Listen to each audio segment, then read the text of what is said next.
Hey, welcome back to the Jojitorium, episode 56. Yeah. Yeah. This isn't real. I'm just fucking around. I thought you were going to take it. No, you can do your fucking thing. Are you sure? Yeah. Welcome back to the Jojitorium. Well, remember too, whenever we found the German Shizer porn. Let's not lie to each other. You're in twerk classes over there. That's what Yeah. That's all it is. The fitness class. Working on them TikTok videos you like so much. Dead face.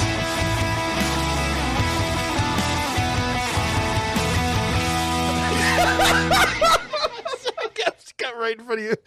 Welcome back to the Jojitorium. You know who it is. It's Adam. It's Matt. We're decaying with the boys, and bad times don't last, but bad guys do. Bash Brew Beer Fest 2022 rolls on with Brews and Bruises, scheduled to take over the Rostraver Ice Center on June 4th. Come see live pro wrestling and delicious craft beer from breweries from all over the nation. Tickets are still available right now, so head on over to the Brews and Bruises Festival on Facebook to snag yours up right now. Just make sure you tell them that the boys sent you. Welcome back. We are back in the Jojitorium by ourselves. It's okay. We have guests later. Not today, but down the road. We have a couple scheduled. I'm not that worried. You shouldn't be. I still don't know who any of them are. You're keeping it very secret. That's what I do. I am like Cody Rhodes. I want to keep you guessing. Am I coming to Jacksonville? Maybe. I'm maybe not. I'm just here for vacation. I'm just here to just peruse. Me and my wife. We're not signing contracts or meeting with creative. I swear to God. I swear to God. So, Adam, last episode you told me that you were running around getting stuff for a homebrew competition, and then I disingenuously just brushed over that. And everyone's like, why didn't you talk about the homebrew competition? So for everyone who wants to know, I'm sorry, first and foremost, relax. Like I wasn't going to ask him about it. So Adam. They really got bent out of shape about it, huh? Yeah, like it was a good handful of people who were like, hey man, you do have a co-host that does stuff. You should ask him about that. And I felt bad. So now I want to ask you. Well, I mean, you kind of know behind the scenes what it is already. So the general public might be a little upset to hear that it's not your typical brew competition. There's no public aspect to it. It's just basically the trash homebrew club here in Pittsburgh that I'm the vice president of. There is a trash competition every year. This is the 30th one, aside from 2020 and 2021. It got canceled from the pandemic. But everybody brings their best. Like it's close to like these traditional what are called BJCP style beers, which are like your typical just traditional beers. Like the newest thing on there is hazy IPAs. And they just got added in like 2016, I think. So it's very traditional beers, ales and lagers. And then judges from all over the country come in and judge your beer, and you get feedback. They get scored, and the top 3 places in every style get an award.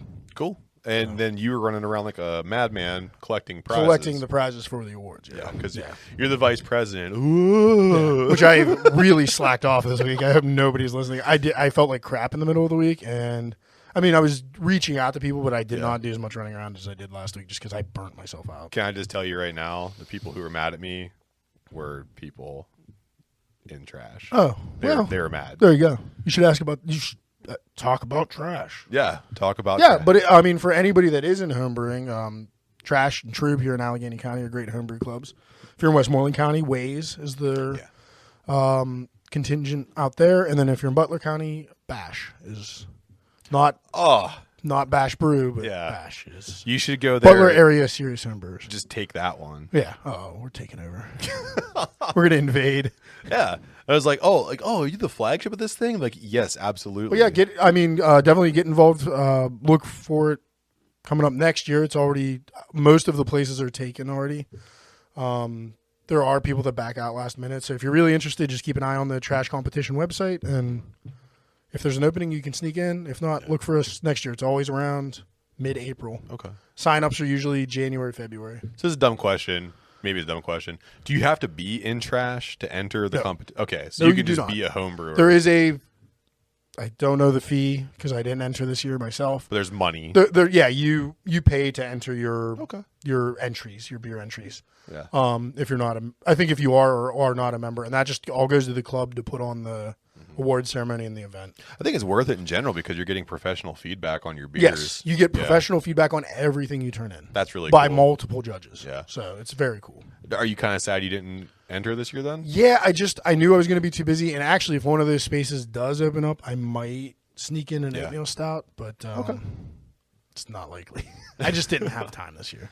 Yeah, because we're too busy here in the Jojitorium bringing you what you need to hear and see. Plus, being an officer, I feel kind of weird entering. Like, I'm going to wait until I step down from my my position. When's that going to be? Of the trash people. Hopefully this November. Are you going to get voted off, or are you just going to step down? I'm just going to step down. But if they don't have anybody to nominate to take my place, I kind of get stuck. Oh, no. So hopefully somebody wants to do it. It's real easy. It's a lot of fun. I've done it for 3 years now, mostly during the pandemic. But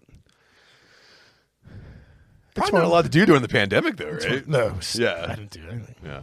So I'm trying to make up for it now. Yeah. Well, thank you for helping out with that and setting all up. And you guys. Thanks for not just ignoring it. Yeah. This time around. I'm sorry.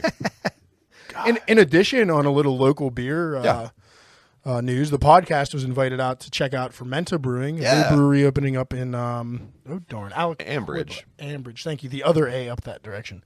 Yes, up in Ambridge, right on Merchant Street. Yep. And went and got to check out their space. It's huge. They have seating for over 100 people. They open up next Saturday, which will be the 25th, 26th. Is it a Saturday or Sunday? It's a Saturday. I think it's the 25th. Okay, whatever's closest to that. It is the 26th. But they're going to have multiple bands, multiple food trucks for opening day. Nice. And I might be out there Saturday. More likely going to be there Sunday. But yeah, definitely going to try to check them out opening weekend and get some of their beers. Yeah. I think they said they're going to have 6 beers on, 5 or 6 drafts of their own. Oh, nice. On, along with, they're trying to get like some cider and that's cool. Some wine maybe for the non-beer drinkers that want to check out. But beautiful space. It was really cool to check out. Sorry you couldn't make it, but we'll sneak out there together soon. Absolutely. And if you see us both out there, rest assured we probably have some merch on us, at least some stickers or something. So if you see us out and about, just approach us. We probably have something in our pockets. We'll hook you up. Yeah. So, Adam, we are in round 1. You brought us some delicious beers to drink. You put them together. Call it Ramon beers. Ramon beers. So, funny enough, I have Union Brothers How to Achieve Warp Speed, which is their 8.5 double hazy IPA.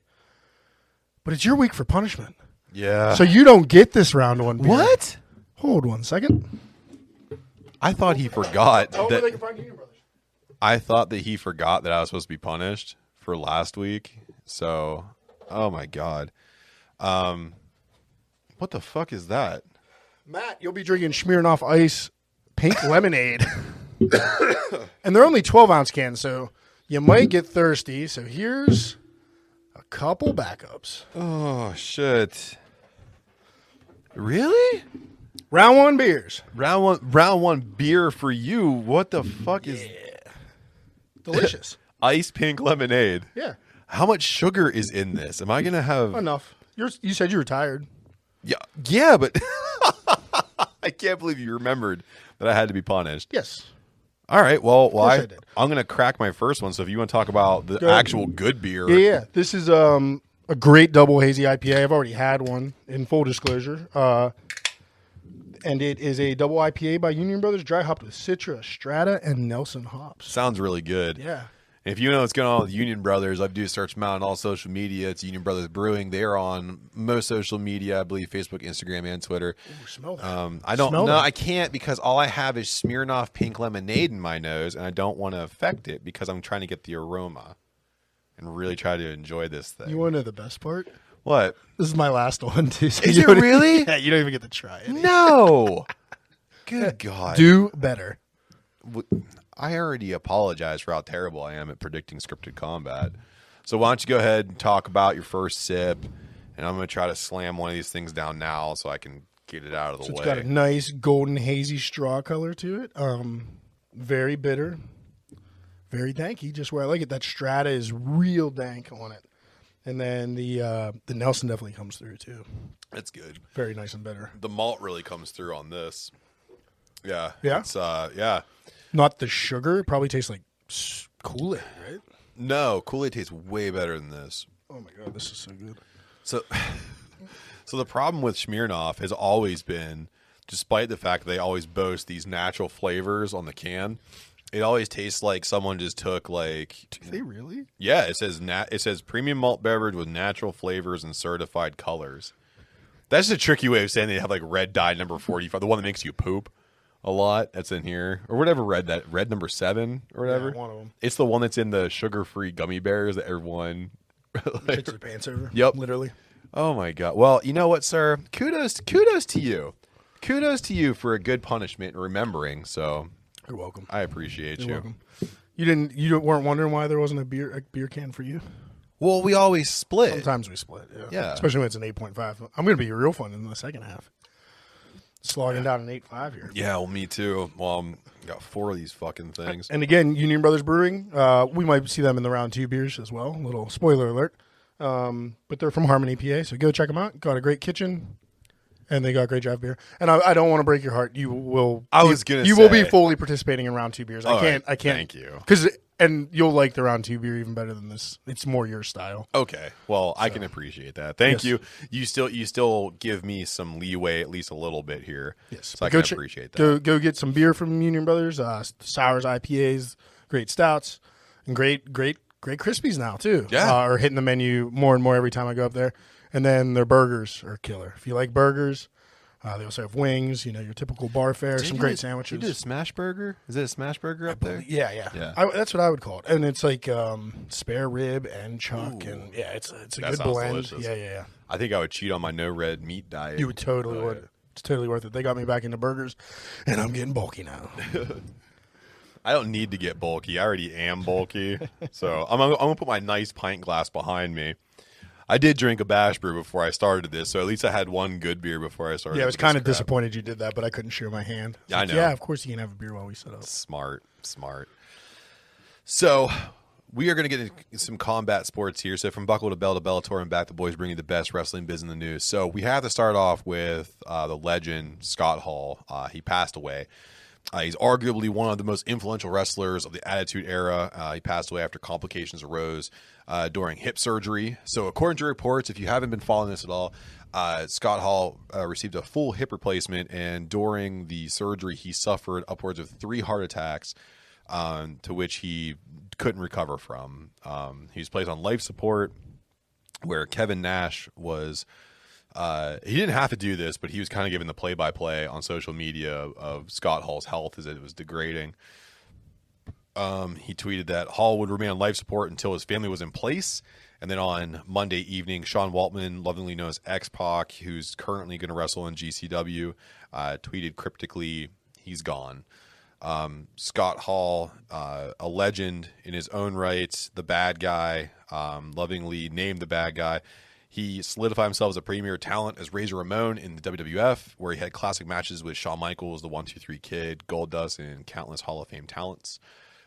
He left WWF in 1996, where he quickly signed with WCW, and that's when we know him to form the Outsiders with Kevin Nash, and then finally defecting the American Hero, Hulk Hogan in 1996 as well, to form the NWO. And we all know what happened there. For 83 straight weeks, WCW absolutely decimated. On a tear. Just destroyed. They signed all the best talent. Like Scott Hall going to WCW started this mass exodus from WWF. It destroyed Vince McMahon. He didn't know what to do. He was at a loss. He didn't know how to recover from any of it.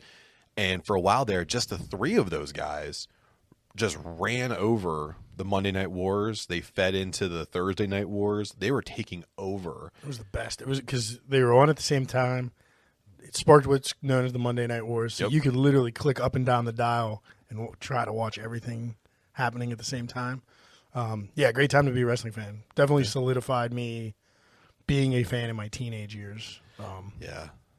Absolutely. And to know that he was, well, he's a main eventer, but he was a career mid-carder, and he was one of the best mid-carders to ever grace the squared circle. He held the Intercontinental title at WWF 4 times, WCW tag title 7 times, 1 time without Kevin Nash.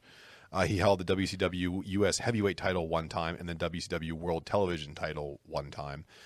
He's most notably understood to be one of the best Intercontinental champions of all time because the 4 times he held the belt, he went through absolute wars to either obtain them or to lose them. Yeah. Fantastic here. I consider an integral part of the 83 weeks. There's a great podcast with Eric Bischoff where he talks about it, and Scott Hall is all over it. He's constantly brought up about his influence on the company and the business and how he was great with creative. Yeah, he did a lot for their storylines that he wasn't even in. Like, he was a big part of the Sting Hogan storyline that was real big when the NWO first started. I mean, he had some really good ideas and was really a creative talent. So he'll definitely be missed. I don't think he's been in the industry doing much other than kind of helping younger wrestlers recently, but yeah, and then he garnered a ton of support too when he had to have that hip surgery. He didn't really have. I think his last hip. Yeah, he didn't have any health insurance. He fell and broke this one, which he had replaced. But yeah, I think I remember in the early days of, I don't know, what are those crowdfunding, Kickstarter and the GoFundMe was like one of the first ones too. Yeah, and I think he like more than doubled what he needed for his first hip surgery. 70, and he ended up like 150. And they're like money was still pouring, and they had to turn off the GoFundMe because money was just getting misallocated. Yeah, so I mean, and I've heard different things. I've heard like it was heart attacks during the hip replacement surgery. I heard it was during his recovery. There were blood clots that got shot basically into his heart and gave him the heart attacks. So I mean, whatever it was 3 heart attacks and. That's hard to come back from. And he didn't kick out. Yeah. But, sucks. So, hey, man, thanks for the good times, bad guy. I wouldn't be able to love wrestling as much as I do now without you doing what you did. And Wolfpack for life, Outsiders for life, just too sweet. Woo! Yeah, buddy. Woo! Oh, now into better news. Yeah, Big E broke his neck during live television. So Big E, known for being part of the trifecta of the New Day, he fell victim to what is being called a broken neck after a botched belly-to-belly suplex from Ridge Holland on SmackDown. So Big E was stretchered away from this horrible incident where he was he had a scan MRI, I do believe, where they saw that he had fractures to his C1 and C6 vertebrae, but would not need surgery. So that's a good thing because he's a hoss. Yeah, I think it really saved him. He's a thick man, and thick thighs save lives, but I think a thick neck saves the break. You know what I mean? Right. So, right. It's still up in the air if he's actually done with wrestling because there are some people like there's a doctor that constantly peruses Reddit, and he went on there and he was kind of like picking up some of the information. He was like, "Listen, like a C1 and a C6 is a career ender." Right. You're talking about things that are synonymous with like what happened to like Peyton Manning, what happened to Stone Cold Steve Austin. These are very similar injuries, so it depends though. Modern medicine is like unfathomable. And he also disclaimed like I am not his personal physician. I don't know his specifics. Correct. But just knowing what those injuries are to those vertebrae, this is the normal course of action. Like this is normally what will happen. And he said it would normally be cause for a wrestler to hang it up. But I hope not. Yeah, same. I love Big E, and he even though his run with the title was short, it was great. I want to see him do it again. So, get well, Big E. We want to see you back in the ring. And if you can't do it in WWE, maybe you could do it somewhere else. You know what I'm saying? So, speaking of WWE, what happens if they don't land Cody Rhodes? The mystery of Cody Rhodes. I'll tell you. Adam doesn't watch any of WrestleMania. That's what happens. That's exactly what a lot of people are saying, too, that they're waiting for World Wrestling Entertainment to bring in the defector from AEW, one of the founding members. And the original shot was they wanted to try to get him in for Jacksonville because they would be right down the road from Daly's place, and they could have just basically took a big shit on AEW. Right. But they're not competition. No. They've never been competition. They're not competition. But right now, there's no solid proof that they even have Cody Rhodes in their ranks. However, internal documents keep getting released saying that he's going to face Seth Rollins at the Showcase of the Immortals. I don't know, though. Don't know. I mean, they've been teasing a lot. I don't see it. I really want to see Stone Cold Steve Austin get interviewed right now is the number one thing I want to see. Yeah, and then that's sad. Then, of course, they're saying, like, he's getting on, Stone Cold's getting on interviews saying, like, I want to wrestle. Right. So it's inevitable. That's going to be a wrestling match. That's not going to be. Hope so. I hope so, too. I don't think it's just going to be an interview spot because that would just be lame. I watch the Broken Skull sessions every week. I don't need to watch him talk during WrestleMania, too. Right. Yeah. So, but then again, too, lastly, before we move on to the next thing, if WWE can't land Cody Rhodes in time, what does that say about their pull? Because they really put a lot of their machismo into what they can acquire. And they haven't acquired much. They really haven't. They've let a lot go, and their track record this year is kind of poopy on the creative side. Just a little bit. And there was a new report. I think they've been making money hand over fist. Oh, absolutely. It's unfreaking watchable. It's Well, now that you say that, too, a report came out. Thank you, Wrestle Talk. Support Wrestle Talk. My understanding is that there are former creative writers and current creative writers that are leaking information to the dirt sheeters, you dirty, dirty dirt sheeters, that WWE kills creative process. This beer's so good, Matt. Is it? Yeah, that's the last of it. I like how it's kind of cascading a little bit, too, when you pour it from a distance. It's nice and thick and hoppy and Pittsburgh local beer. I think that one's out too. I don't even think you can buy that one. This anymore. isn't local? No. I mean, it came from a local beer distributor. Which one? I actually don't know. I like it so much. Does it come in 4-packs? No, like 12. Like other craft beers? No, Does 12. It come in 4s? You get a whole 12er. Yeah, this underground company Smirnoff has, they've been a young up and comer. Yeah. And I'm glad that they young upstart. Yeah, they're working towards a smoothie sour. I think, they took a break from doing cream ales and lagers, and they made this. Yeah. Only the crispiest. With Cool Crash technology, they came out with this ice pink lemonade. It's incredible. So you just use words you hear me say and then put them in the totally wrong context. It says ice. It has to be cool. Cold Crash. It has to be cold crashed because it says ice around the can. Right? Yeah. That's how it works, right? Yeah. Pardon me while I need to finish this delicious malty beverage so I can crack another one. Yeah. I mean, only if you're thirsty. I figured you probably, 4 will do you. I mean, they're only 12-ounce cans. They're little Red Bulls with a little bit of alcohol in them. I don't think they're that heavy, right? They're not breaking the bank on ABV, are they? No, they're like 4.3 or something like that. Yeah. It's water for you. Yeah. It's really sugary, laser-tasting water to me. I got Tums for you upstairs. But. Thank you. Good God. During the break, can I please have some Tums? Yeah.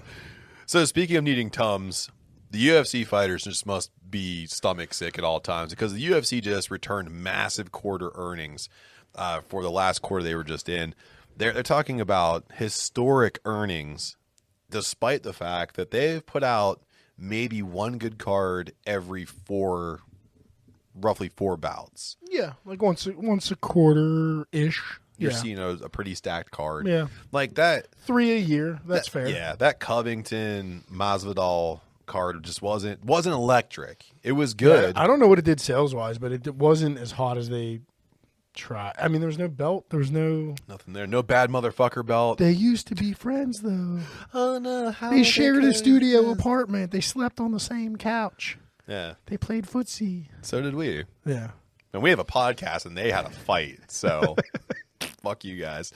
So anyway, Endeavor CEO Ari Emanuel, Endeavor is the parent company of the UFC. They have majority stakehold in the company. Shut down conversations of fighter pay when they were asked by Brandon Ross from Lightshed Partners. So Mr. Ross brought up the backlash after Jake Paul shed more light on the inequity in fighter pay versus the income boasted by the UFC. So again, like I said, the UFC boasted record income. And then fighter pay continues to hang around roughly 16% of revenue share back to the fighters. To put it in perspective for you, Major League Baseball, National Hockey League, the NFL, even the MLS, they actually return roughly 50% of their revenue back to the players, which make the contracts pretty lucrative. Even, I don't know, and this is getting nerdy back into pro wrestling, but even in like the Attitude Era Monday Night Wars time we were thinking of, I've heard interviews where wrestlers in both companies were getting 50% of their merch sales back then. Right. Yeah. So even pro wrestling who's notoriously ripping off their performers, is doing better than UFC now. I mean, it's crazy because for them to be reporting record earnings when it's the least interesting I've ever seen it is, they're cutting costs somewhere. That's what's happening. Maybe that Venom sponsorship is less paying a lot. Yeah. I mean, I like it better than the Reebok deal. That's the only thing they did right recently. Yeah. But then we kind of thought that they were going to return that money back to some fighters, and here we are having this same conversation in March that we were having. I believe you and I had the same conversation last March. Yeah. We had a very similar conversation. I think your new boy's fighting this Saturday, though. I think Patty's fighting this weekend. Patty is fighting this weekend because let me tell you right now, he's pissed off a lot of people. He is pissed off so many people, and I love it. That fucking bowl haircut he has, you better back that shit up, and he's gonna. So he actually, we're gonna release this on Sunday. He had already fought on Saturday. Yeah, so hopefully he won. He definitely did. Yeah. He's fighting in London. He's going for a Conor McGregor level moment. That 2014 bout where he fought that fucking scrub in Ireland and the whole place basically caught on fire. This is exactly what Patty's getting. He's getting fed an okay fighter. He's going to decimate that motherfucker. He's going to make that arena pop. And then he's going to be the next superstar that gets launched up through the ranks. Do you know if is this a fight night or is it a... It's a fight night. It's free? It's UFC Fight Night London. Nice. Yeah, so I'll be watching Saturday. It's like Fight Night 42 or something like that. Yeah, something like that. But it's actually a pretty good card. Cool. And it's headlined by Mr. Pimblay. Yeah. Patty the Pimp, as he likes to call himself, Batty Patty. He gives himself names too. Old bowl cut. Yeah, old bowl cut McGee. He looks like Jim Carrey in Dumb and Dumber with blonde hair. Yeah. So Samsonite. Damn, I was close. Right there. So, hey man, a little bit of good news here for you. Greg Hardy got fired. So the residential punching bag Greg Hardy got the boot after being completely dismantled in UFC 272. After the fight, he wrote a message to his fans, if he has any, and he said, hey, listen, I'm going back to the drawing board. I'm going to fix a lot of things. When I come back, you're going to appreciate me. And everyone said, nah. And Taya Tuivasa said, gave him some advice, said, you're an idiot. You should go work at McDonald's or something. So I second that. Fuck you, Greg Hardy. Yeah, fuck Greg Hardy. Yeah, fuck you, dude. You're a douche, and you got dismantled by a much more skilled fighter than you, and now you have to go figure it out somewhere else. And maybe you do, and maybe you don't, and maybe you make a burger for me, and I'm going to eat red meat that day, and I'm going to blow up that bathroom, because when you're done flipping burgers, you're going to go in the bathroom and clean up whatever the hell is going to happen in there. So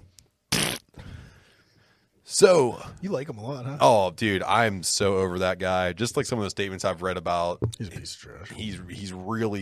He's a degenerate. The way he speaks to people and the things he does to people. He was too trashy for the Dallas Cowboys. That's some trash. That's saying something. Because back in 94 when they beat the Steelers, everybody was on coke. Yeah, everyone was on coke. Yeah, everybody.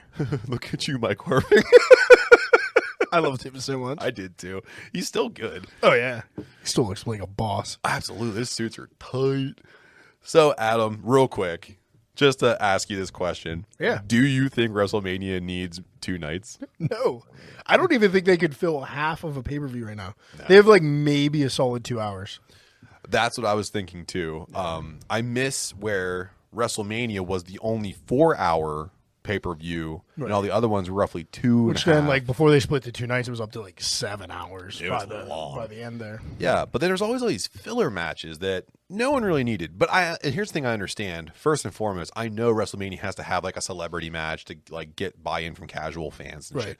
I get that. And I think they have a good one with Johnny Knoxville. I think he's fun. He has no problem taking bumps, clearly. Yeah, and they have one each night because they have Paul on the other night. And that's one I don't want. Yeah, I don't want either. Well, I don't really want either of them because I don't like the celebrity matches. But I don't like celebrity matches in terms of I feel like it's kind of a slap in the face to professional wrestling in general. But Bad Bunny kind of rewrote that script a little bit because he really dedicated himself. I didn't know who the fuck he was. I didn't know who he was either. I'm not saying he's not popular. He's very popular. I just did not know who he was. I like his music now, though. I will say WWE did a good job. They brought him on, and I Googled it, and he's on my Spotify now. I mean, I do like. I don't even know if he is hip hop or is he electronica. I know he's Latin. Yeah, it's like because I loved Daddy Yankee back in the day. It's not Daddy Yankee. No.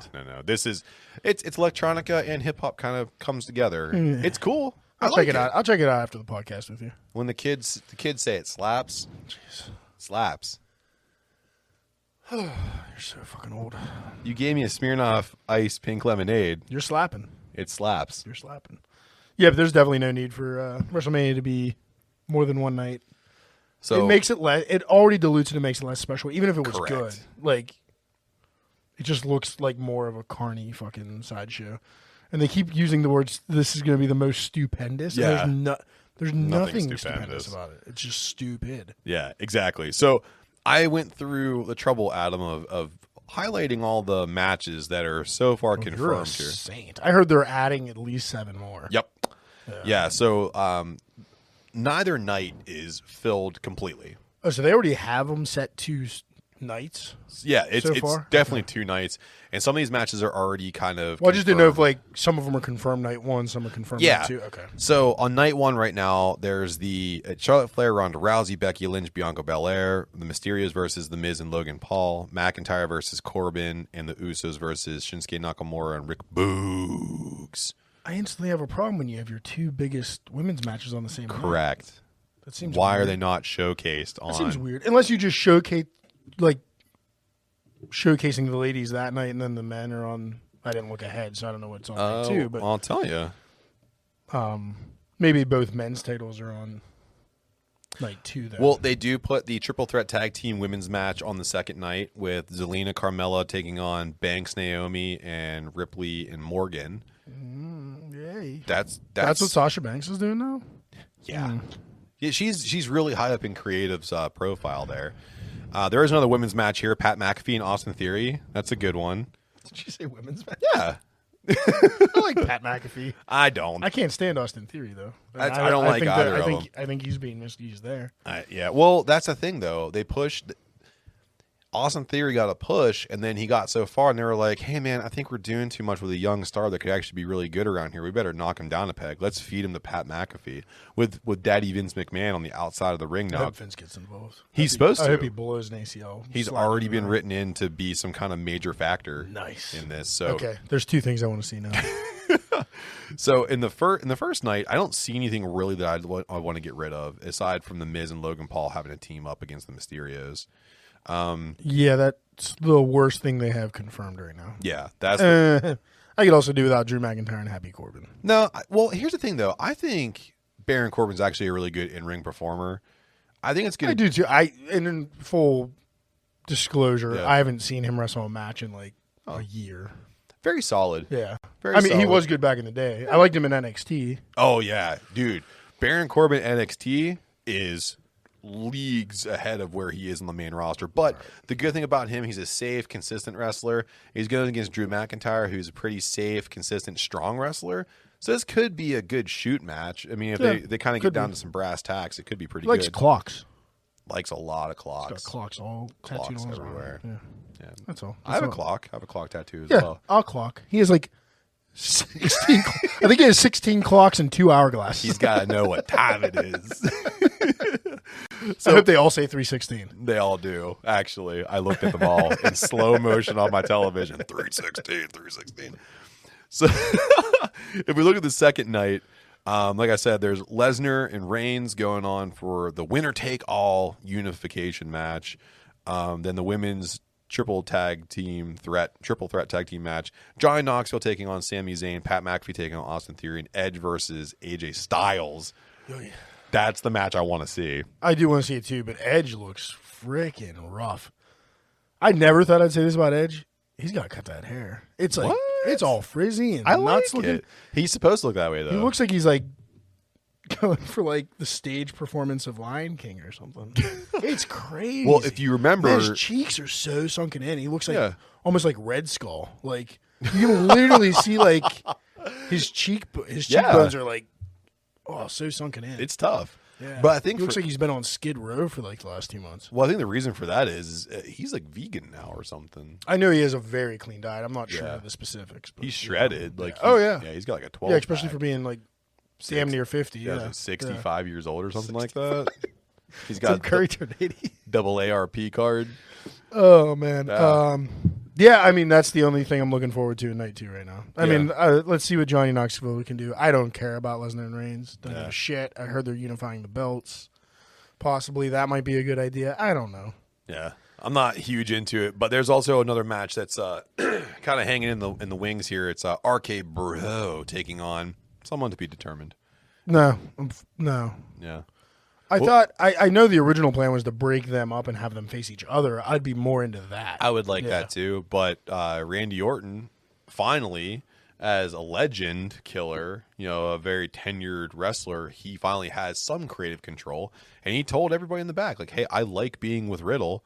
I'm having the most fun I've ever had. It's probably one of the most popular things on Raw too. Oh, from what I've seen. Yeah, well, it's them losing the titles actually dropped ratings so significantly. They're like, we got to put the fucking titles back on them, and we're going to lose everybody. That's freaking crazy. Yeah.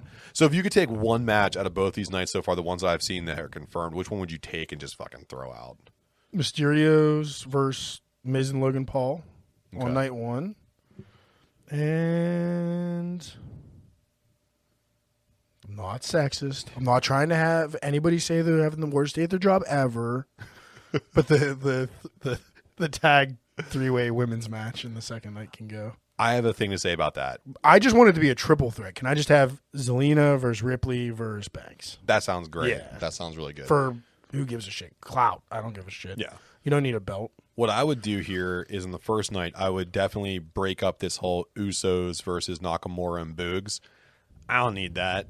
Also, too, why did Nakamura and Boogs get a shot at the tag titles when you barely gave Nakamura a chance to defend the IC title before he lost it in the house? He held it forever. He just never defended it. He's one of the best Intercontinental title reigns ever because he never defended it until he did, and then he lost it in a house show, not even televised. So I would get rid of that one. I would retool the triple threat match. I would get rid of the Sasha Banks Naomi team and just have Zelina Carmella going against Ripley and Liv Morgan. I think Sasha Banks and Naomi could have their own match. There should have been some defection there. Yeah, that could have been cool. Had a really good match together. And then take that match and bump the Knoxville Sami Zayn off the card and just put the Sasha Banks Naomi match. Put Zayn Knoxville on the Raw after WrestleMania. Or put them on the buy-in. Yeah, Why aren't they not on the buy-in? There's got to be a buy-in. That's what I would do. Both nights. 2 nights of buy-in. 2 nights of buy-in. Like, you have all this time. Just do something. And then you have the Raw tag title match that you got to put in somewhere. So where the hell are you going to put that? Probably night 2 because you already have a tag match on the first night. What are you doing? I'm just like, look at how good the lacing on this glass is. This beer's been so good this whole first half. Wish you could have had one. Me too. You sucked at picking matches though. All the hard work I do for you. Maybe if you came over and watched it with me, you would have did better. This is next really time. painful. Notes for next time. Really Double or painful. nothing, buddy. Do you have? Do you want to draft up a dream match that you would pitch for one of the nights? For WrestleMania? Yeah. I've used people on the roster though, right? Yeah.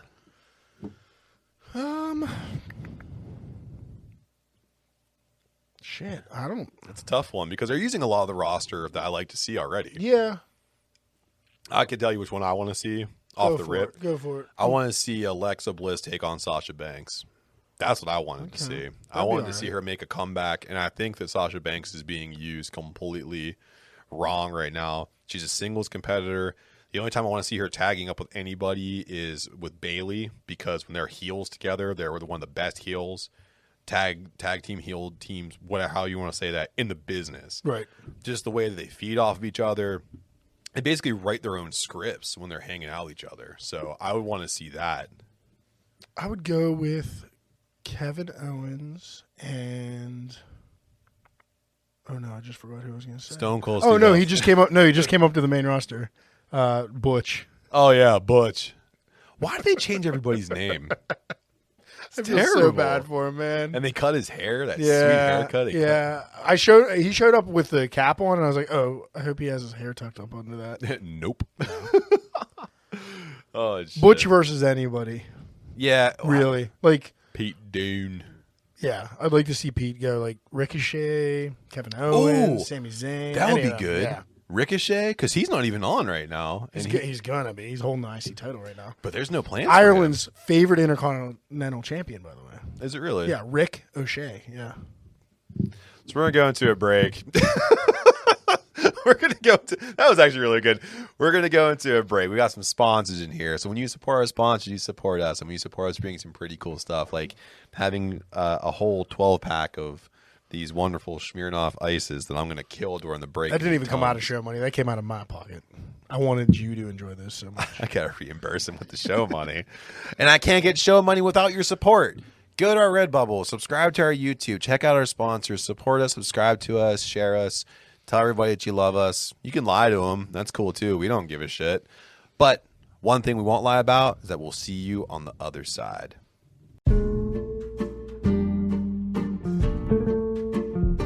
Nice ink, Adam. Yeah, I got your name on my ass. I was talking about your forearm, though. Oh, yeah. Well, I've been taking care of it.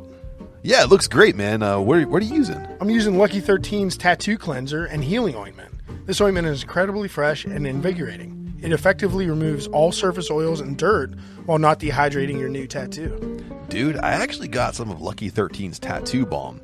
It's all natural, not oily, and applies easily. The balm improved my color and definition, and the vibrance on this ink makes it look like it's brand new. Oh yeah, man. I found their products after taking their online quiz, and it pointed me in the right direction. Hey, guess what? And right now, if you use our promo code MATA193529, you can save 25% on your entire order from their site. From the first line of your tattoo to the first year of your tattoo and beyond, Lucky 13 has you covered to keep that ink looking fresh. Welcome back. Thank you for listening to our sponsors. I hope you heard something you like and something you want to try out. Matt, how are you doing? Wow, that was intense. Fuck you. Got through all 4 of them. Mm-hmm. I got more if you need it. Mm-mm. But before that, it's round 2. Mm-hmm. We got a beer. You get to drink the beer this time. Okay. So put them together. Do your thing. Put them together. Round 2 beer. Round 2 beers. Those are only 4%. You're fine. Oh, you just got the burpees?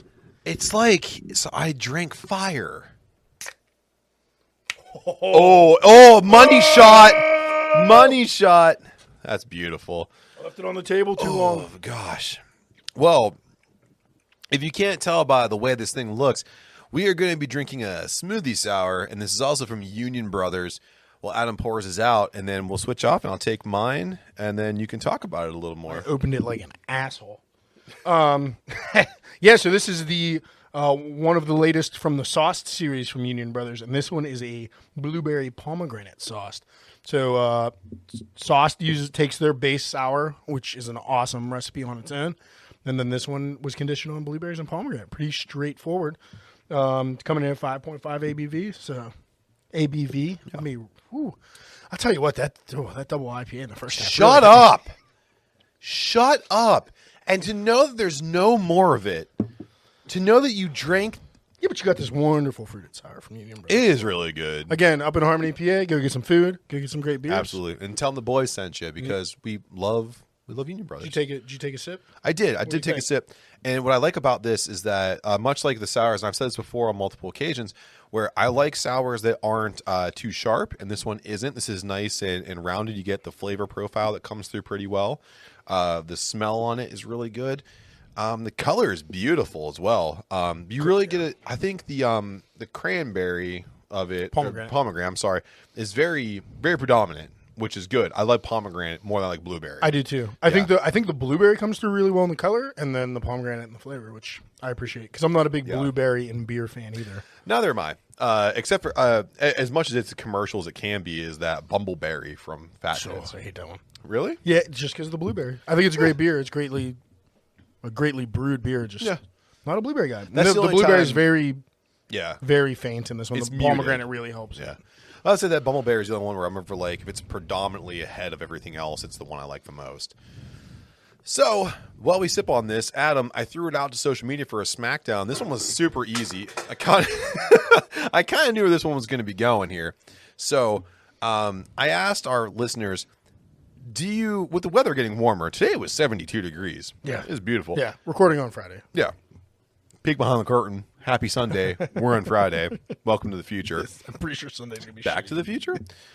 So anyway, I asked you guys, do you like to day drink? Are you a fan of warm weather day drinking? And none of you said no, which, good God, thank you very much, because there's nothing better than having a lazy Sunday and going to your favorite brew spot or your favorite brunch spot and just getting day wasted. Yes. I love it. I'm a basic white bitch. I truly am when it comes to this stuff. I love bottomless mimosas when it comes to my brunch. You're real basic. I am basic as fuck, and I love bottomless mimosas because I trick myself into thinking it's only champagne and orange juice. I can have a gajillion of these things, and newsflash, you can't. No. You can't.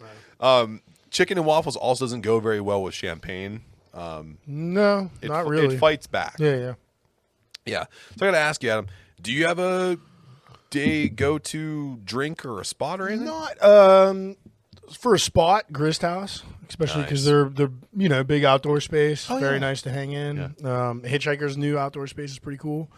Friends of the podcast, Abjuration, have an outdoor space opening up for this. I mean, opened up towards the end of good weather last year. Will be in full flux this year, so I'm excited for that. So any of those places. Yeah. But as far as a beverage, just low ABV because I want it. Yep. Don't want to kill myself too early. Right. Want to make it last. Maybe get to a couple places. Can I throw 2 suggestions at you for outdoor for this year? Sure. 2 places that I thoroughly enjoy and I will be going to this year. Leaning Cask has a brand new beer garden that's going to be in full effect. Check it out. That's like our biggest meeting spot because it's like right in the middle. halfway point of us. Yeah. So Leaning Cask has their new outdoor spot. And then, as always, Connie Creek, the original outhouse there, has a nice wraparound deck where it's always just kind of in the sun just enough where you get some warmth. And they always have some low ABV beers on to begin with. That's true. Their cream ale is usually always on tap. It's a great spot to go. And Lee's wife is a phenomenal cook. So that brunch is on point. I've never had brunch there, but I get last time I was there, I got the chicken tacos, and they so good. blew my socks off. Yeah, man. So there's some great spots you guys can check out. Of course, hit up Grist, hit up Hitchhiker, hit up Connie Creek, hit up Leaning Cask. Check out your favorite spots. Hit Abjuration. Find your favorite spot and see if they have an outdoor area. Go there and just waste your Saturday or Sunday. Find one we didn't talk about and let us know so we can check it out. Absolutely. Dude, could you imagine? Check this out. Let's go on site and do a podcast during brunch and just slowly fall apart. That would go downhill quickly. That would be one of those Patreon episodes that I don't release. Yeah. So, Adam, while we're sipping on this wonderful beer from Union Brothers, we're going to do something we haven't done in a really long time. It's been a while. But let me just bring it in a little bit of an intro, okay? You got it. So mid-card titles drive promotion, and it feeds the championship scene. However, some mid-card title holders were far more popular than the heavyweight champions themselves. But who reigns supreme? I challenge you to the Mount Rushmore of Intercontinental Champions. It has been a while, so I think it's only fair, if we have some new listeners, that we tell them how this works. It's head-to-head. Whoever goes first, and second, third, fourth, and so on and so forth. And you have to have more than just 4 people on your list before you can construct a Mount Rushmore, because if Adam steals one of mine, I have to think of another one. If I still want Adam's, he has to think of another one. So you can't have 4, you have to have like 8, 10. You got to really 8 stack safe, up. because if all of yours get taken, you at least have a backup for all of them. But Absolutely. Yeah, I usually try to go, 8 to 10. Yeah. So we'll do that, and we're going to do Intercontinental Champions. So that's WWE, WWF champions for Intercontinental. They're mid-card, only Intercontinental, not U.S. title. Not U.S. title. We're not doing European title. We're not doing the U.S. Championship. It's just the IC title. We'll do the other ones some other time. Right. But right now, doing the IC title. Yeah. Okay. And Adam, I keep track. I've kept track, and you get to go first.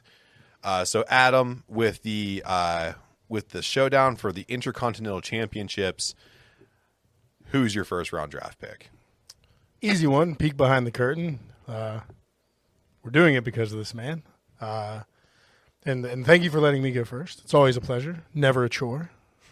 And the first pick by far is Razor Ramon, a.k.a. Scott Hall. Razor Ramon when he held the IC title, though. Absolutely. My favorite IC champion of all time, not because of current events, just he was my dude. He was the first heel I liked in wrestling because I was a young kid when he was the IC champ. His ladder match with Shawn Michaels where there were a dispute over the Intercontinental titles and they were both hanging above the ring. And he won the ladder match for the IC title. Is maybe the best ladder match ever. And it's very, very, very bare bones because it was like the second one ever. I think the first one on TV. Yeah, first one that was free for cable No, television. not free. That was a PP. That was a WrestleMania. Oh, my bad. I believe. It was definitely a pay-per-view. I'm just not sure what pay-per-view. I'm pretty sure it was a Mania, though. I think it was the only good match on that card, too, because I've gone back and watched it. But yeah, he's my number one. Okay. Shoot him to the top. Absolutely. Shoot him to the top. Outsiders for life. Who's your number one pick? Matt Main. So I have to go back. I have to go back to the day. I have to go back to the man who made the Intercontinental title what it is today. Mr.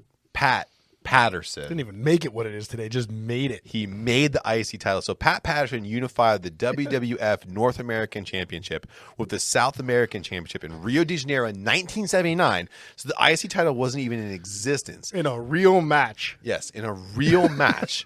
That was not televised. He gutted out in a grueling one-night tournament where he fought, I think it was like 4 different matches in one night, which, I mean, it's scripted combat. But to go 4 matches, and for people that were in attendance said that it's one of the best wrestling tournaments they've ever seen. And back in 1979, where it was very stiff, very rigid, people were coming out with striking injuries. Pat Patterson took those 2 titles, put them together, and now we have the IC title. There you go. So with my first round draft pick, I'm taking the legend himself, rest in peace, Pat Patterson. Absolutely.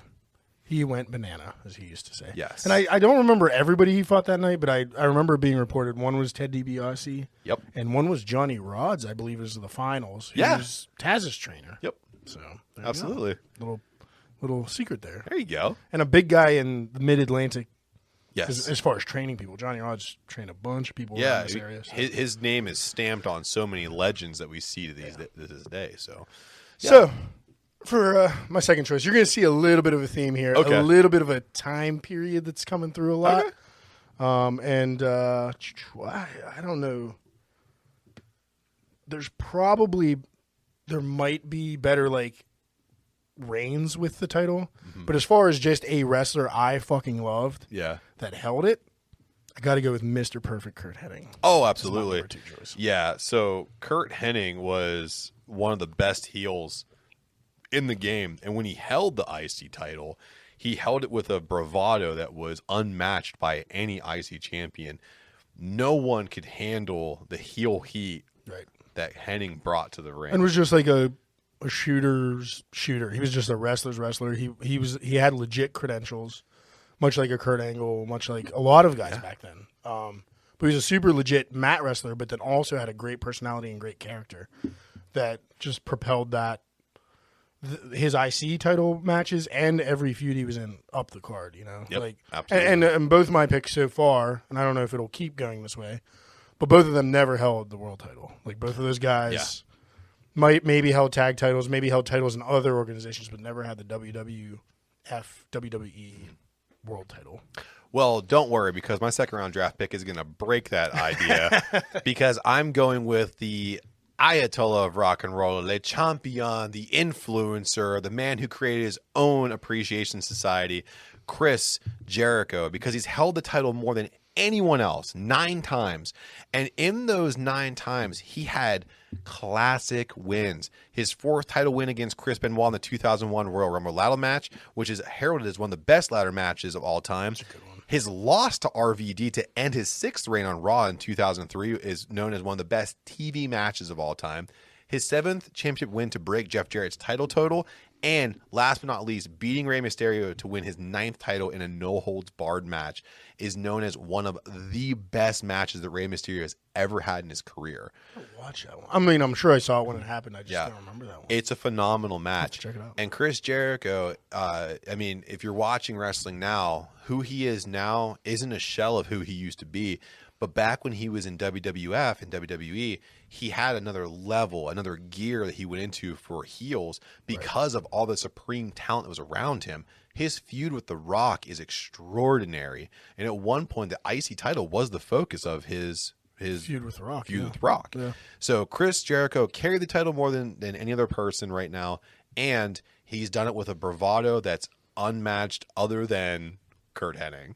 Kurt Hennig is the master heel. Chris Jericho is the student. But my second round draft pick, Y2J.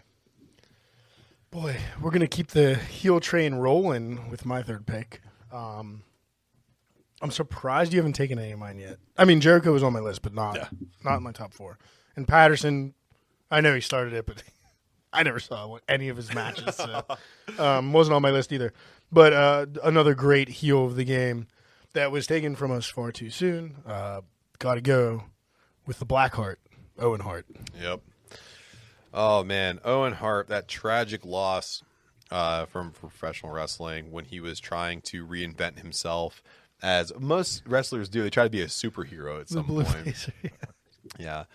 Owen Hart had a great skill set, and his brother Bret Hart was actually a really good IC title holder as well. And they feuded over. I'm pretty sure they feuded over the IC belt, right? They certainly did, and that's what actually some of those matches. One of the best cage. I don't remember if their cage match was for the IC title, but like as far as a brother versus a brother match, and as far as steel cage matches go, it was awesome. Top of the list here, and Owen Hart too. When he joined the Nation of Domination, he actually held the IC title during that reign, and when he fought the criticism of being in the Nation of Domination because it's predominantly an African American faction. They brought him in when he was going through the Nugget phase, but he embodied the disenfranchised family member and really brought that to the Nation of Domination and brought a whole nother level of, I'm not going to be held down. I'm going to succeed. Him and Farouk teaming up at times. Yep. Wow. Yeah. What a dynamic tag team that was. Yeah. Owen Hart. I know there's some criticism about like everything. He's not that great. He was amazing. He was amazing. He was a little sloppy early in his career, but but he fixed that. Yeah, he was a technician. Well, everyone compared him to his brother, and his brother was solid from the womb. Right. I mean, so he had to learn a little more, but he ended up being phenomenal. So, with my third round pick, I always try to go a little left field with mine. This is when I usually pick with my heart.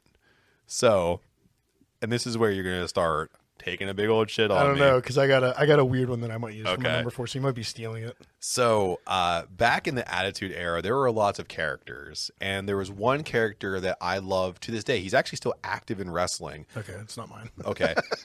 So, he's enigmatic. He's cerebral. He had great programs with The Undertaker, Razor Ramon, the 1-2-3 Kid. He defended against Jake the Snake Roberts in a classic match. Gold Dust. Yeah. That's where I thought you were going. Yes. So Gold Dust was always one of my favorite wrestlers because I always loved weird stuff, and nobody was weirder than Gold Dust. He played very weird androgynous. That was the key word all the time. All the time. And there was a great spot, if you haven't watched it, where he actually lays a big old smooch on The Undertaker. And then Mark sits the fuck up and he's like, I'm going to murder that dude. He splits. He just runs through the crowd. Yeah. Oh, man. It was fantastic. So, yes, with my third round pick, without any more fanfare, Gold Dust. Good choice. Thank you. Can't hate on that. So I'm going with Stardust. No, I don't even know. I think he held the IC. I think he held the IC title as Cody Rhodes. Okay, well, it's not him. I'm not picking him. I don't know, Matt. I got. You really didn't take any of mine, so I got 2 Canadians or an Attitude Era star. Which one should I pick as my number 4? Let me look at my list real quick. If you could go ahead and go with a Golden Era. Okay. Yeah. Don't touch that Attitude Era. Yeah. Well, I say that hopefully that you take the Attitude Era. So I think I'm still right in running, running it back where it's another person that I don't think ever won the WWE heavyweight title, but I might be wrong on this one because he has a long history. But it's going to be the Hot Rod, Roddy Piper, for me. Yeah, wonderful pick. I mean, in full disclosure, it's Bret Hart's on my list, but he was he was a great IC champion, but he also held the world championship a lot. He was more of a focus in the championship, the world. So I think for this specific IC mountain, Roddy Piper, great on the mic, a lot. Like, I mean, I picked 4 fucking heels. I can't believe it. But yeah, I mean, I like heels, especially when I look back on it. But just a lot like Mr. Perfect. Just unbelievable promos. Yeah. A great technician in the ring. I remember watching him lose the belt to Bret Hart, and it was a phenomenal match. And that was back in the pre-New Gen. Like, that was golden era, like you said. Right. That was like Bret Hart's getting shot up the card at that time. Owen, I think, was still in a tag team at the time. Yeah. So I think Owen was Owen might have still been in Stampede. He was in Mississippi. Oh, yeah, possibly. Yeah. So, yeah, for my 4th pick, the Hot Rod Roddy Piper. Wonderful. That's a great pick. I like, too, that we did not poach off of each other. I can't believe we didn't. Yeah. Which is a beautiful thing, because I think professional wrestling is for everybody. You can form your own opinions. It's kind of nice. Because with my 4th round pick, which I actually put up a lot higher than I did, but I wanted to save him for last, because the problem is he only had one reign. Oh, this might be my man. He only did it one time, but he did it the best. He beat Tito Santana in 1986 in a messy match that nobody fucking liked. Okay, but he had a banger of a match with George the Animal Steele at WrestleMania 2. He did. And he lost to my favorite wrestler of all time, Ricky the Dragon Steamboat, at WrestleMania 3, in what is called the absolute best match of all time. You know I'm talking about him. Number whatever the fuck in your programs, at number 1 in your hearts, Macho Man Randy Savage. Good choice, sir. This guy brought not only a wrestling acumen to the ring, but he brought that troubled relationship that was very tumultuous at the time he held the Intercontinental title with Miss Elizabeth. Elizabeth! Oh, Miss Elizabeth, I can't believe you're running around with some other dicks. I'm not going to be able to stomach this. Oh, my God. Are you talking to Hulkster? It was Hulkster back then. It was Hulkster back then. Turned into Lex. So I love Macho Man Randy Savage. Old Larry Luger. I think that despite the fact he held it one time, he held it for a really important time in wrestling. And that kind of propelled that mid-card back up, because it was kind of deflated at the time. Yeah. And his match with his program leading up to the match with Ricky the Dragon Steamboat really reinvigorated the mid-card. And that's why I think he deserves a spot, at least in my picks. And we'll see where he lands in the Mount Rushmore. No, I'm glad he made it. He just couldn't make. It was between me throwing him or Owen in, and and I don't think you're wrong with either. Yeah. Really.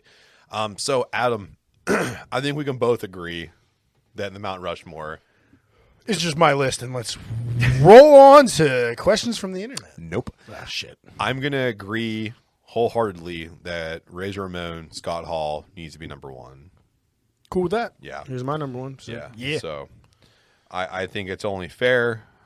His ladder match with Shawn Michaels is heralded as one of the best matches of all time. Not just the best ladder match, but the best match of all time. Yeah. Shawn was also on my list. Mine too. Yeah. I will say, I think I can remember everybody that was there. Brett, Shawn, Jake the Snake. Oh, yeah. And Macho, I think. Well, I mean, you said Macho. I had Rick Rude, Tito Santana, Randy Orton, Bret Hart, and Shawn Michaels. No, the Attitude Era one. Oh, yeah. D'Lo Brown. Oh, he was really good. He injured everybody. It was great. So if I could pitch somebody right now, I'd really like to pitch Chris Jericho for number 2, only because he held it the most amount of times, and his match with Rey Mysterio is one of the top 5 matches of all time. I'd rather you pitch Macho Man. I'm going to. Only because but both of them, and actually everybody on your list, no, half your list, Jericho and Macho Man both were like world champion status for a lot of their career.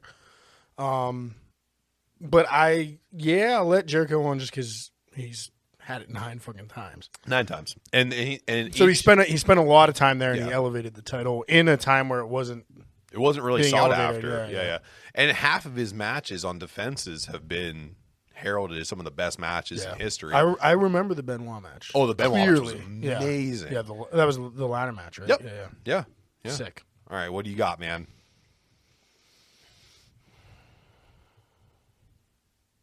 It's tough. There's a lot of really good champions here. I got to go with the best, like, all-around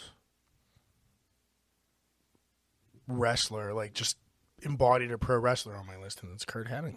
Yeah. Mr. Perfect. I can't disagree with that anymore. Kurt Hennig is amazing.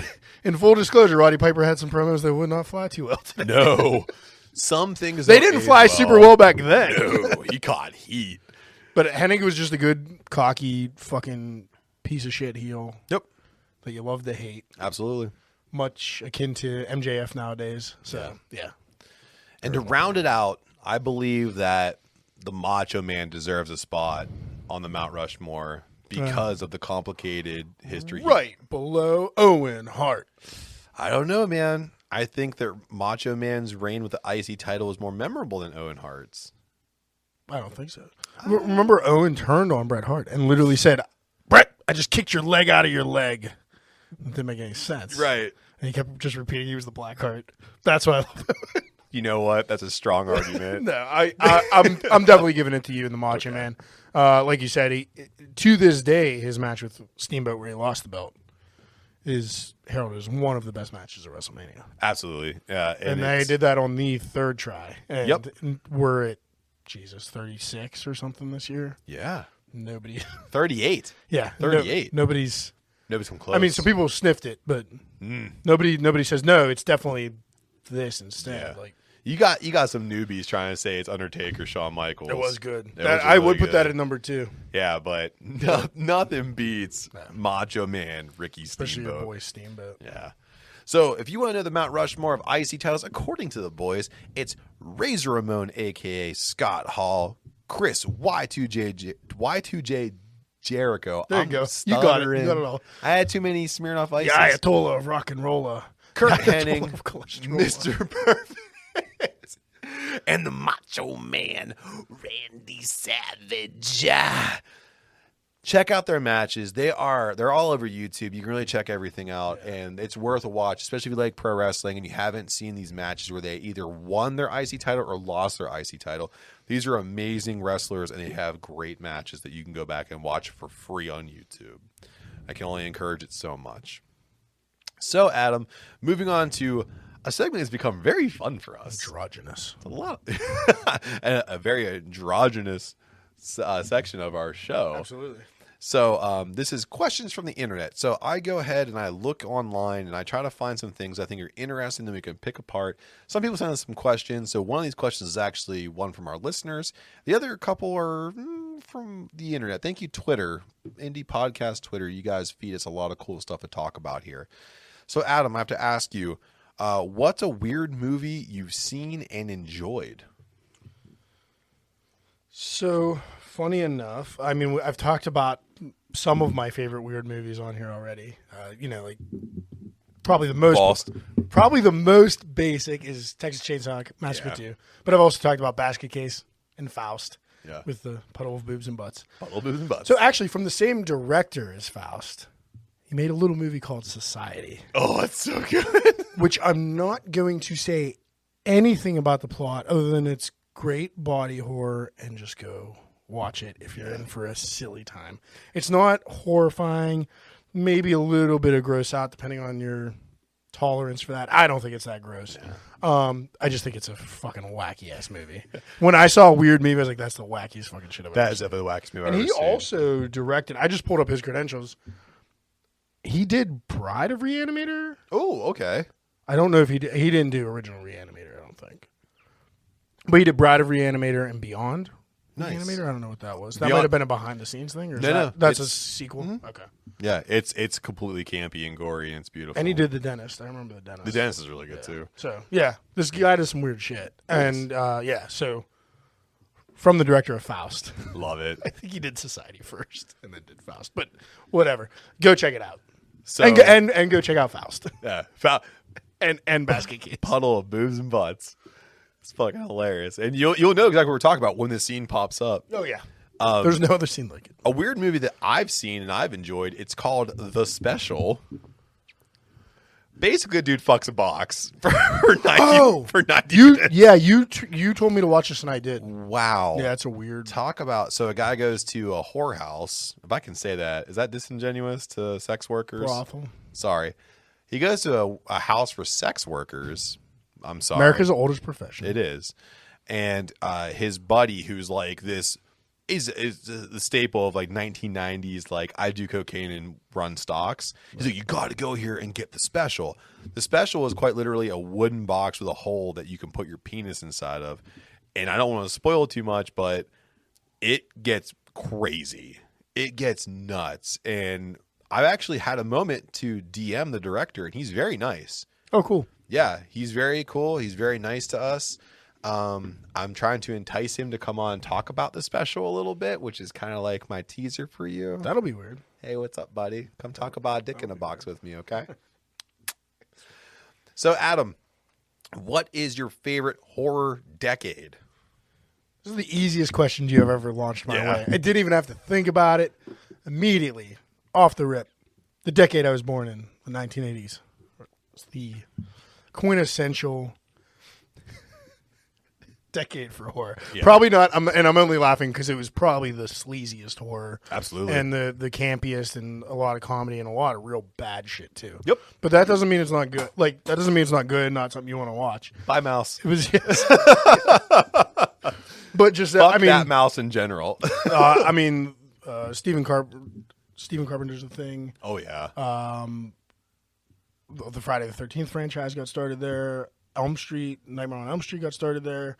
I think Child's Play was all in the 80s for the most part. Hellraiser, like all these fucking franchises that Hollywood's still in love with and still trying to recreate, all came from the 80s for the most part. Yeah. Other than Halloween, they all came from the fucking 80s. Right. So yeah, I mean, it's what I got into, even though I didn't get into horror until the 90s because I was fucking 5 in the 80s. Right. So it's still just the decade I love. And I'll just like look it up as a genre to find something new now still. Yeah. So easy, slam dunk. Okay. 1980s. Let me help you out here. I feel like you're going to fucking pick a different decade. I am going to pick a different decade. So I love the 80s. I love the 90s.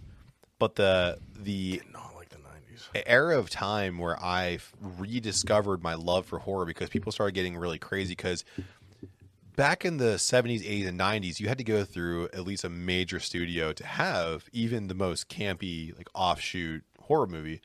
But from 2000 to 2010, people were shooting shit on like handy cams, and they were having some of the best movies ever doing it like that. So my favorite to reinvigorate myself in the horror community, in the horror genre, was from 2000 to 2010. At that time, you saw a lot of really great movies come out. House of a Thousand Corpses, the Halloween remake. You saw things like, you saw the continuation of the Hellraiser series. You also saw some reinvigorations of like Child's Play. Scream continued on through that era. That Texas Chainsaw reboot was in 2002. That was a great one. So there were, what about Blair Witch? Blair Witch Or was 2. That late 90s? Blair Witch 2. But the original was 1994. Because that was like... That reinvented parts of the wheel for the whole genre. Oh, absolutely. I just wasn't sure what decade that was in. That was in the 90s. Okay. But I would say, too, like, and then you find the staples that people really hinged on to gore porn happened then. The Hills Have Eyes remake was there. Hills Have Eyes 2 was there. Saw was there. Yeah. The original Saw was in 2008, I believe. So this was a great reinvigoration for horror. So that's my favorite. Not to say that it's better than the 80s and 90s. I think the 80s is hands down the best horror decade ever. But for me, I rediscovered my love for horror in the 2000, 2010. Yeah, that's probably my second place too. Yeah. Not only that, but since you brought up Scream, I watched the new one. I did too. Oh, I did too. It's really fucking good. Did you like it? Yeah. Yeah. I hated some of the characters. Of course. Some of the new characters. I don't want to spoil anything. But other than getting over them being slightly annoying, I thought it was very well done. Yeah. I think it was maybe the to promote it. I think it was maybe one of the bloodiest and goriest absolutely of the franchise. So yeah, I liked it a lot. Everyone kind of got mad at it because it wasn't. They were like, it's not as meta as the first couple. I thought it was super meta. It was super meta. It talked about itself while it was developing. Right. I don't want to spoil it too much because it's on Paramount Plus. Do yourself a favor. It's like an hour and 40 minutes. Oh yeah, you know what? Because we were actually here and we saw it hit Paramount Plus together. Yeah, and then you probably went home and watched it. I watched it. I ran home to watch it. But it's super meta. It talks about itself as developed. It basically tells on itself while it's developing. Right. I loved it. So Scream 2021, 22. Wonderful movie. I think it came out in January. Yeah. So F all the haters. And my dude from The Boys is in it. Yeah, I like that. I was like, I love this guy. I don't even know his name, but he's one of the. He's a famous Quaid. He's a Quaid. Oh, is he one of the Quaid kids? He's one of the Quaid kids. Okay. Yeah. Hopefully not. What? Crazy one, Randy, I think, is the one that went berserker. Yeah, Randy Quaid. Oh, my. Shitter's full. Yeah, he's a. Oh, yeah, he's out of his mind. He's tinfoil hat now. Yeah. Yeah. Well, he's lost it. You kind of saw that coming from a mile away. Yeah. Hopefully he's Dennis Quaid's kid though. Dennis Quaid got a good head. I think he is Dennis Quaid's kid. Okay. Also, Dennis Quaid in Legion. Great job. Oh yeah. Love. Also, happy birthday to Dennis Quaid. Happy birthday, Dennis Quaid. I loved you in Legion. You were amazing. I don't have any legit birthday. I didn't look up birthdays this week. It's getting played out. Except for Dennis Quaid. I'll ask you this then. What are 3 things you have in your fridge at all times? Well, the easy go-to is beer. Yeah. Beer's the best. Beer's the best. Cheese. Yeah. Love cheese. Okay. What else do I always have in my fridge? It's tough. I mean, I like hot sauce, but I don't put it in the fridge. You don't? No. I do. Most of mine are shelf-stable ones. I mean, I have a couple. Yeah. A couple of the Uncle Jamie ones that go in the fridge. Oh, yeah, you have to. Yeah.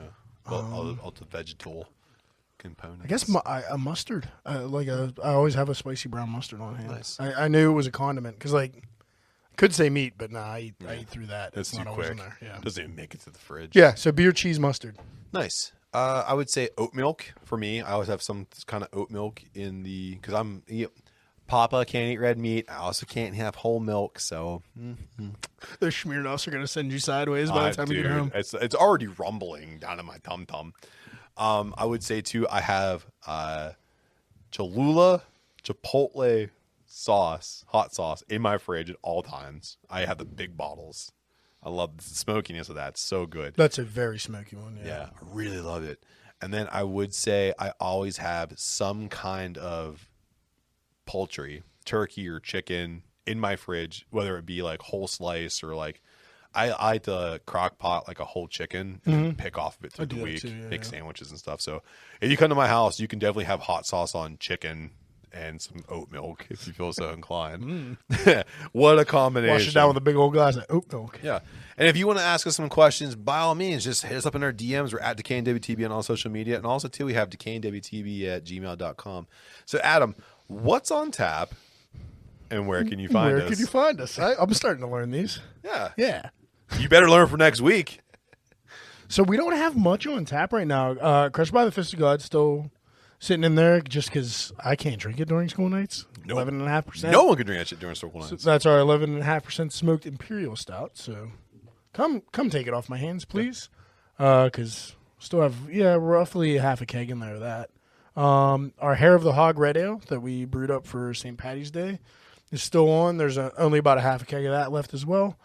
And Clouds Over California version 2 featuring Simcoe, Idaho 7, and Citro will be ready to roll by the time you're hearing this on Sunday. Wonderful. It just hit the kegs this afternoon. So, and then you can also find Bash Brew at the Best Brunch Ever on May 14th. Yes. And also we're going to be at Brews and Bruises on June 4th. And there's another one too. Brewers and PA State Championship Invitational in July. Boom. I think it's the 16th. Oh, yeah. Middle of July. That's right. July 16th. We will definitely get these dates hammered out. Yeah. There might be another little thing we're doing in June, but kind of under wraps right now. Yes. Yeah. And then all the way in November, we're going to do Hops for Heroes. I will say it's a week or two after Brews and Bruises, and we're looking at you, Westmoreland County. That's all I can say. Oh, right, coming home to daddy. Yeah. Love it. So if you know what's going on down here in the Brew Lab with Adam, it's at @bash_brew on all social media. It's Facebook and Instagram, sometimes on Twitter. I keep trying to convince him. He's also on Untapped. Don't forget about the boys down here as well. We're at Decay and WTB on all social media. It's Facebook, Instagram, and Twitter. Don't forget to check us out on Good Pods and give us a 5-star rating because that keeps boosting us up. Right now, we're number 2 overall. We're beating Jim Cornette. We're beating all these suckers that think that they're better than we are at Wrestling Talk. We're better than you, and you know it. Don't forget about our YouTube. You can like, subscribe, and share to everybody. And we're also on Redbubble, where dad hats are always $19.52. Don't forget about our sponsors, and we have our listener polls on Tuesdays, new audio on Sundays, and new videos on Mondays. Send Matt those happy birthdays. It's his birthday month. Yes, it is my birthday month. Love me. Drink a green beer and a Smirnoff for Matt. Don't do that. Don't do that to yourself. Don't do that. So, until next time, wherever you are listening to this, hopefully on this rainy Sunday, you're trying to keep dry and drinking a beer while you're listening to us. Until next time, from the Jojitorium, cheers. Cheers. St. Patrick was English descent, Scottish at best. I'll punch it up. I'm a fucking professional. Because if we don't make this thing succeed, I have to do my day job till retirement. I don't want to do that. I don't want to do that. I don't want to do that. I gained 15 pounds this year. I'm not going to make it.